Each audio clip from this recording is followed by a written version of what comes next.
চক্ষু দুইটা বন্ধ করিয়া দিয়া কিছুক্ষণ সময় মাওলার দিকে রুজু হইয়া মনরে বোঝাই রে মন, একদিন তো এই দুনিয়া ছাড়িয়া চলিয়া যাইতে হইবে। কি নিয়া মাওলার দরবারে রওনা করলাম? আমার তো কোনো আমল নাই, ঠিক মতো আমল করতে পারি নাই। নামাজের আমল একেবারে জঘন্য খারাপ, জিকিরের আমলও জঘন্য খারাপ, চারিত্রিকও জঘন্য খারাপ। এখন কি নিয়া মাওলার দরবারে হাজির হইব? হঠাৎ করে আরজাল সালাতু ওয়াস সালামের ডাক আসিয়া গেল। আরজাল সালাতু ওয়াস সালাম আসি আমার দরজার সামনে দাঁড়াইয়া গেল। বিবি বাচ্চার সামনে আমি বসা অথবা শোয়া। আরজাল সালাতু ওয়াস সালামকে একমাত্র আমি দেখতেছি, আর কেউ দেখে না। আরজাল সালাতু ওয়াস সালামের মাথা থাকবে আসমানে, পা থাকবে তার জমিনে। নীল রঙের বিশাল বড় বড় দিঘির ন্যায় একটা চক্ষু। এই চক্ষুর গুরানি দেখিয়া নাফরমানের রুহু আর বাইর হইতে চাইবে না। রুহুটা 365টা মোকামে দৌড়াদৌড়ি শুরু করবে। আরজাল সালাতু ওয়াস সালাম ধমক মারিয়া বলবে, রে আহাম্মক, কোথায় ভাগিয়া যাও? এতদিন বহু ভাগা ভাগছো।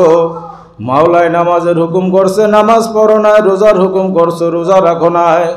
পর্দার হুকুম করছে, পর্দা করো নাই। এখন আর ভাগিয়া যাওয়ার জায়গা পাইবা না। এই কথা বলিয়া রুহুটার ভিতরে খপ করে টান মারিয়া রুহুটা নিয়া চলিয়া যাইবে। আমি খালি খাসা, খালি দেহ পড়িয়া রইবে জমিনে। বিবি সাহেব ডাকাডাকি করবে, কি হইল আপনার, কি হইল? ওঠেন। দেখবে শ্বাস নিঃশ্বাস বন্ধ হইয়া গেছে, জবান আর চলে না, শরীরের শিরাগুলিও চলে না, কেমন জানি শরীরটা ঠান্ডা হইয়া গেছে। কিছুক্ষণের ভিতরে চিৎকার মারিয়া বলবে, তোমরা কে, কোথায় আসো? আব্দুল করিম, আব্দুর রহিমের বাবা আর দুনিয়াতে নাই। কিছুক্ষণ পরে মাইকেলান হইয়া যাইবে, আব্দুল করিম আর দুনিয়াতে নাই। আপনার আমার মৌতের খবর শুনিয়া আপনার পাড়াবর্তী আত্মীয় স্বজন যারা থাকবে সকলেই দেখবেন ক্ষণিকের ভিতরে চলিয়ে আসতেছে। এখন যেই ঘরের ভিতরে আরামের বিছানায় শুইয়া থাকতে হবে, বিছানা থেকে আপনাকে আমাকে ধরাধরি করিয়া নামায় ফেলাইতেছে। ছেলেমেয়েরা কান্দাকাটি করতেছে। এত শখের ঘরের ভিতরে আপনাকে আমাকে 10টা মিনিট রাখার চিন্তা ভাবনা কারো নাই। এখন ধরাধরি করিয়া মসজিদের কোনার থেকে 4 বেহারাটা পালকি আনিয়া আপনাকে আমাকে ওই পালকির ভিতরে শোয়াইয়া দিল। শোয়াইয়া নাকে তুলা, কানে তুলা দিয়া গরম পানি দিয়া গোসল করাইয়া জনমের মতো প্যাকেট করিয়া ফেলাইল।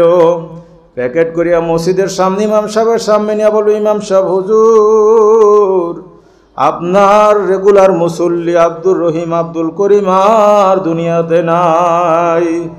শেষ বিদায়ের জানাজা দিয়া দেন হুজুর। এই মুসল্লি বহুদিন আপনার পিছনে নামাজ পড়ছে, এই মুসল্লিকে আর আপনি পাইবেন না। জীবনের শেষ বিদায় দিয়ে দেন। ইমাম সাহেব হুজুর 4 তাকবীরের জানাজা দিয়া আপনাকে আমাকে শেষ বিদায় দিয়া কবর বাড়ির দিকে নিয়ে রওনা করবে। কবরের পশ্চিম পাশে লাশখানা রাখিয়া 2 জন ধরাধরি করিয়া কবরের ভিতরে কে কে রাখলো তাও আপনি দেখতেছেন। কবরের ভিতরে রাখিয়া সিনার বান, মাজার বান খুলিয়া সিনার ভিতরে হাত দিয়া বলবে, যাও আব্দুল করিম, যাও। এই দুনিয়াতে থাকার তোমার আর কোনো অধিকার নাই। এখন একের পর এক বাঁশের চালি দিতে দিতে দিতে দিতে আবার উপরে চাটাই দিয়া কবরটা কেমন জানি অন্ধকার হইয়া যাইতেছে। কবরের উপরে আবার মাটির উপরে মাটি, মাটির উপরে মাটি, মাটি দিতে দিতে দিতে কবরটারে পুরো অন্ধকার করিয়া ফেলাইল। এখন আর ভাগিয়া যাওয়ার জায়গা নাই।